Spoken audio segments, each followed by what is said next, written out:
Hello student, आज हम कर रहे हैं विमाओं के उपयोग पे एक क्वेश्चन। और विमाओं के टोटल 3 उपयोग हम पढ़ चुके हैं। पहला उपयोग क्या है? मात्रक पद्धति को बदलना। दूसरा उपयोग क्या है? भौतिक सूत्रों की समीकरणों की सत्यता की जांच करना। आज हम कर रहे हैं इसका तीसरा उपयोग, जो विभिन्न भौतिक राशियों में संबंध ज्ञात करना होता है। इसमें जो सवाल दिया हुआ है उसको अपने को ध्यान से पढ़ना होता है। उसमें कोई एक भौतिक राशि ऐसी होगी, बाकी जो दूसरी 2 या 3 भौतिक राशि होती है उस पर निर्भर करती है। इसको हम ठीक से थोड़ा समझने का प्रयास करते हैं सवाल को, और उसके बाद में इसका सॉल्यूशन देखेंगे। तो यहाँ पे देखो, एक सरल लोलक का आवर्तकाल कैपिटल टी, यानी कि एक भौतिक राशि है कैपिटल टी। इसका मान किस किस पर निर्भर करता है? उसके द्रव्यमान m पर निर्भर करता है, लंबाई l पर निर्भर करता है, और गुरुत्व त्वरण g पर निर्भर करता है। सवाल से हमें यह समझ में आया कि आवर्तकाल का मान 3 अलग अलग भौतिक राशियां हैं जिन पे निर्भर कर रहा है। पहली भौतिक राशि कौन सी? द्रव्यमान। दूसरी कौन सी और तीसरी कौन सी? ये तीनों के मान t बदलेंगे तो t का मान भी बदल जाएगा। सही है क्या?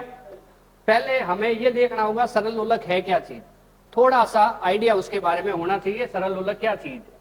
तो हम क्या करते हैं, एक दृढ़ आधार लेते हैं। दृढ़ आधार का मतलब ऐसा आधार जो हिले नहीं। उससे धागा लेके एक छोटा सा लोहे की बॉल बांध देते हैं, और ये लोहे की बॉल हमने बांध दी। किसी भी मेटल की बॉल हो सकती है ये, उसको हमने यहाँ पे लटका दिया। ठीक है, एक ठोस पिंड है, सममित आकार का, एक जैसे आकार का गोलाकार ले लो आप, उसके बाद में धागे से बांधा हुआ। अब हम क्या करते हैं, इसको थोड़ा सा धक्का देके छोड़ देते हैं। तो ये क्या करेगा, इस टाइप से ये दोलन करेगा, इधर आएगा, फिर इधर आएगा, यहाँ आएगा, यहाँ आएगा, तब धागा इधर होगा, और इधर आएगा तब धागा इधर होगा। तो अब ये जो चीज है, उपकरण बना है, डिवाइस बनी है, इसको हम क्या कहते हैं? सरल लोलक कहते हैं। क्या कहते हैं? सरल लोलक कहते हैं। ये सरल लोलक क्या चीज है? एक उपकरण है जिसमें ये पेंडुलम, सिंपल पेंडुलम है, ये इस तरह से दोलन कर रहा है, ऑसिलेट कर रहा है। अगर ये दोलन कर रहा है तो दोलन का कुछ ना कुछ तो समय लगेगा। एक दोलन में कितना समय लगता है उसको हम आवर्तकाल कहते हैं। सही है? तो एक दोलन का मतलब क्या? सपोज हम यहां से स्टार्ट करते हैं, तो यहां से इधर गया और वापस इधर आया, एक चक्कर हो गया, इसको हम एक दोलन कहते हैं। और इसमें जो टाइम लगा उसको हम क्या कहते हैं? आवर्तकाल कहते हैं। ये यहां से काउंट करेंगे तो एक दोलन कब होगा? इधर जाएगा, वापस इधर आएगा, फिर इधर जाएगा, वापस इधर आएगा, पूरा रास्ता तय करना है, तो फिर एक आवर्तकाल रहेगा। एक आवर्तकाल का मतलब क्या? एक दोलन में लगा समय। इसका मान किस पे निर्भर करता है? ये जो बॉल है उसका मास m पर निर्भर करता है। ये जो धागा है उसकी लंबाई l बढ़ाएंगे या कम करेंगे उसके ऊपर निर्भर करेगा, है ना। और गुरुत्व त्वरण पृथ्वी का g होता है, जिसका वैल्यू 9.8 कितना होता है? 8 होता है, हम 8 लिख रहे हैं, मीटर पर सेकेंड स्क्वायर। ठीक है, न्यूमेरिकल वैल्यू सॉल्व करने के लिए कई बार ये इजी वे में हो जाए, इसलिए जी का मान 10 भी दिया हुआ होता है। तो 9.8 अपने को वैसे याद रखना है। अब हम क्या काम करते हैं, इसको सॉल्व करते हैं। तो सवाल अपने को समझ में आया कि एक भौतिक राशि है, कौन सी? आवर्तकाल। बाकी 3 भौतिक राशियां हैं, कौन सी? द्रव्यमान, लंबाई और समय। सही है, इन पर निर्भर करता है। तो हमें एक इक्वेशन बनानी पड़ेगी, समीकरण बनाना पड़ेगा, टी समानुपाती m, l और g। बात आ गई समझ में? अब जब फॉर्मूला होता है तो कभी ऊपर घात होती है, कभी रूट होती है, कभी बटा में होता है। जैसे E = 1/2 mv²। m के ऊपर घात है, v के ऊपर घात कितना है? 2 है। तो घातें कितनी आएगी ये अभी हमें पता नहीं है। घातें कितनी आएगी ये अभी हमें पता नहीं है। तो घातों का पता करने के लिए हम लोग क्या करते हैं कि यहाँ पे a, b और c कर देते हैं। a, b, c की वैल्यू निकाल के यहाँ रख दो, उत्तर आ जाएगा। इतना ही है बस। और उसके लिए हमें बहुत छोटी सी इक्वेशन निकालनी होगी। ये कोई कांस्टेंट ले लेते हैं कि m a l b, m a l b और g c। m द्रव्यमान, l लंबाई और g गुरुत्व त्वरण। इसको दे देते हैं समीकरण नंबर 1। अब यहाँ पे विमीय समांगता के सिद्धांत का उपयोग करेंगे। हम इसको विमीय समघातता भी कहते हैं। मतलब कोई भौतिक सूत्र सही है तो उसके दोनों पदों में विमाओं की जो घातें होती है, यानी कि विमाएं जो होती है वो बराबर होती है। तो इधर की विमा और इधर की विमा क्या रहेगी? चलो एक बार बोल के बताओ ये टी क्या चीज है?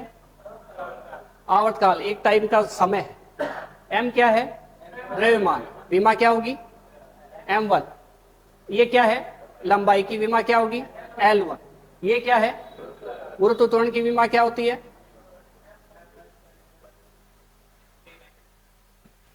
मीटर पर सेकंड स्क्वायर। मीटर किसका होता है? l1 t-2। सही है। m नहीं है तो आप 0 लिख सकते हो। ये इसकी विमा होगी। अगर मात्रक पता है तो हम विमा निकाल सकते हैं, सूत्र पता है तो हम विमा निकाल सकते हैं।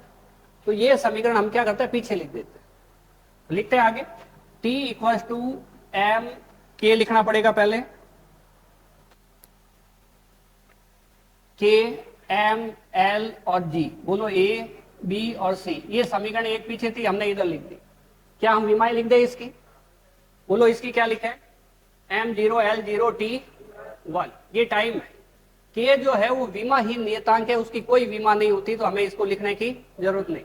साइड में इधर लिख देंगे के विमाहीन नियतांक है। ठीक है। m की विमा क्या हो जाएगी? पावर में।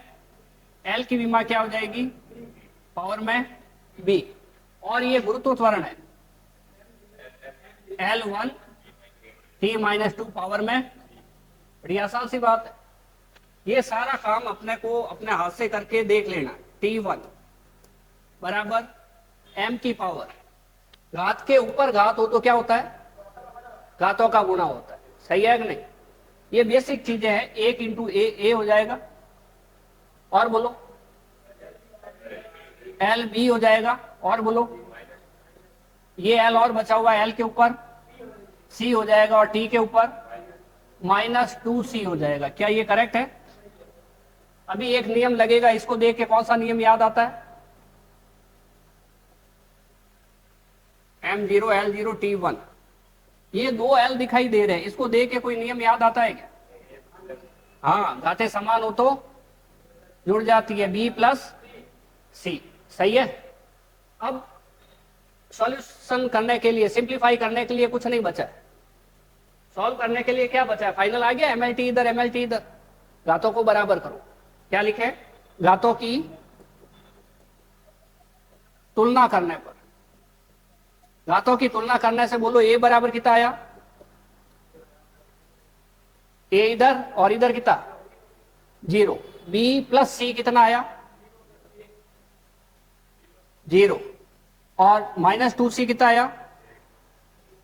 1 आया। इक्वेशन नंबर 1 तो ये आ गई, ये 2, ये 3 और ये 4। क्या हम यहां से एबीसी के मान निकाल के यहां पे लिख सकते हैं? तो क्या ए का मान निकला हुआ है? अब बी और सी का मान निकाले तो पहले किसका निकालना चाहिए? सही है। सी का वैल्यू पहले अपना आप ही आ जाएगा, क्योंकि अगर ये इक्वेशन काम में लेते हैं तो इसमें हमें बी का निकालना है तो सी चाहिए, सी का निकालना है तो बी चाहिए। लाएंगे कहां से दोनों? तो हमें क्या करना पड़ेगा? समीकरण 4 से। किसे? समीकरण 4 से। बोलो क्या करें? -2c is equal to 1, C is equal to -1/2। इसमें कोई दिक्कत है क्या? तो सी का मान किस में रखें?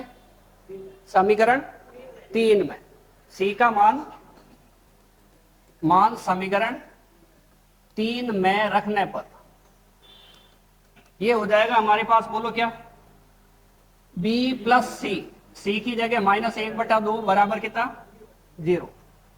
अभी बोलो b -1/2 बराबर 0 और b बराबर कितना? क्या हमारे पास तीनों एबीसी की वैल्यू आ गई क्या?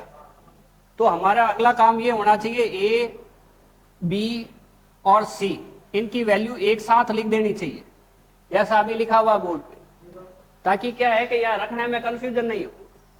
पहले सी की वैल्यू आ गई, हम पहला देखेंगे 0 लिख देंगे, दूसरा देखेंगे बी की जगह सी का मान लिख देंगे, गड़बड़ हो जाएगी। तो हमें एक लाइन ये बढ़ा देनी चाहिए। बोलो क्या करें? -1/2, फिर गड़बड़ हुई ना? हाँ, यही गड़बड़ यहां नहीं हो गए। अभी बोला, बस इसीलिए बोला। बोलो क्या करें?